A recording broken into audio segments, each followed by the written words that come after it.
Hi, all. Catherine from Intro to Communications, and my persuasive speech is on why you should be an organ donor. Sorry, I actually am. Without showing all my information, I just want to show you the heart there.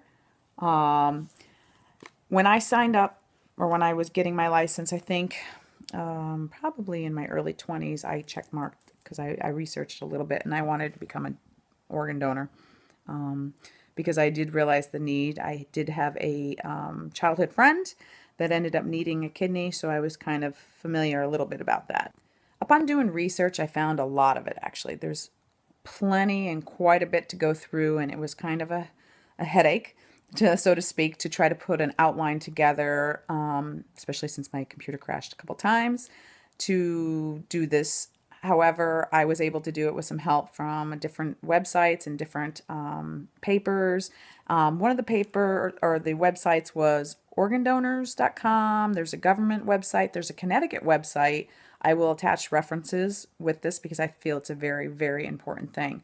Did you ever want something that you wanted really, really, really bad, but you couldn't get?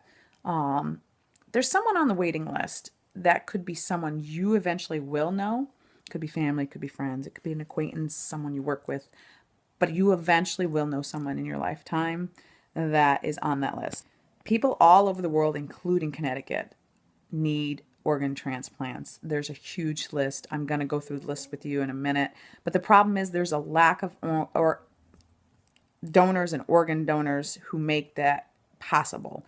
The need is great, as we all know. And if you do any research whatsoever, you'll find that it is a great things like kidneys, lungs, tissue, livers, heart. There's all kinds of needs for people out there that are on these waiting lists. Organdonor.com or .government has a bunch of statistics, and I'm just going to tell you a couple. They're saying there's 122,325 people that are waiting for an organ. 22 people die every day on that list. And one donor, myself, I can save up to 8 lives. Today, there's over 124,000 people in the United States that are waiting for life-saving organ transplants that are registered with the hold on, I got to get this right, United Network for Organ Sharing on transplant waiting lists. Excuse me. And there's over 1 million who suffer conditions that can be treated with donated organs or tissues. There's many, many more statistics, and you can actually narrow it down to Connecticut like I did, because from there you can go to your state. So I'd advise you to do that because it's really interesting statistics, and it actually makes you wonder and go, And it's very, very easy to be a donor, organ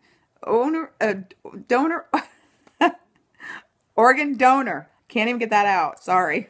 This is how you go about it. First step is to talk to your family.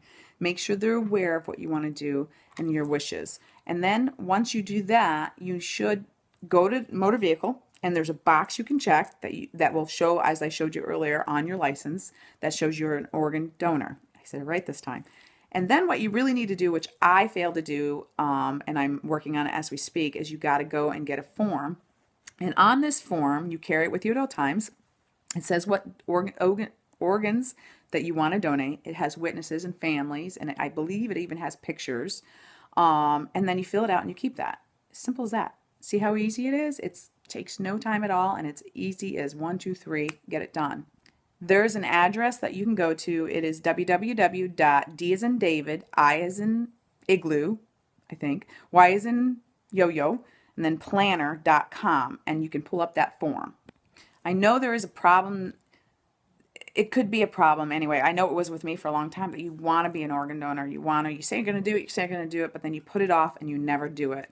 Now's the time. Don't put it off. Just do it. There's many millions of people waiting for something that could be life-saving for them. So in conclusion, you see how easy it can be to be an organ donor. So it's an important decision. Make sure you do talk to your family. Make sure you have the form, and that's it. So I've showed you the need, and the need is great, how you can become an organ donor. And finally, just realize that you could be saving someone's life. Actually, you could be saving 8 people's lives. So I hope this was informative, and I will have references Thank you for listening.